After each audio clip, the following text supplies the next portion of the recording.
আজকের পরীক্ষাটা তো দারুণ হয়েছে, 50-এ তো 49 পাবোই পাবো। Yes yes. আরে ঈশিতা, তোর পরীক্ষা কেমন হলো? মোটামুটি হয়েছে রে, খুব ভালো হয়নি। আমার পরীক্ষা তো দারুণ হয়েছে রে।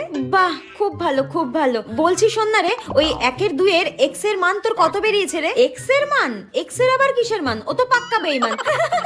হ্যাঁ, ইয়ার কি মারিস না, বল না। আরে সরি সরি সরি, মজা করছিলাম। তোর কত বেরিয়েছে? আমার তো উত্তর 22 বেরিয়েছে। তোর? হ্যাঁ, 22 বেরিয়েছে উত্তর। তোর অঙ্কটা ভুল হয়েছে, ওটা 56 উত্তর হবে। 56? টেপি, ওটা 22ই উত্তর হবে রে। দেখ, ও বলছে 22ই হবে। তাহলে মনে হয় এটা ভুল হয়ে গেছে, বাদ দে বাদ দে। শোন না, বলছি 5-এর দাগের 2-এরটা সত্য মিথ্যা বার করতে বলেছে। 5-এর 2-এরটা মিথ্যে হবে। হ্যাঁ, আমি তো সত্য লিখেছি, কি হবে এবার? বলছি শোন না, 6-এর 2-এর গুণফলটা 27 বেরিয়েছে তো? 27? আমার তো 145 বেরিয়েছে। আমার না মনে হয় পরীক্ষা ভালো হয়নি, বুঝলি তো? বাড়ি থেকে লাথি মেরে বের করে দেবে আমাকে। দেখ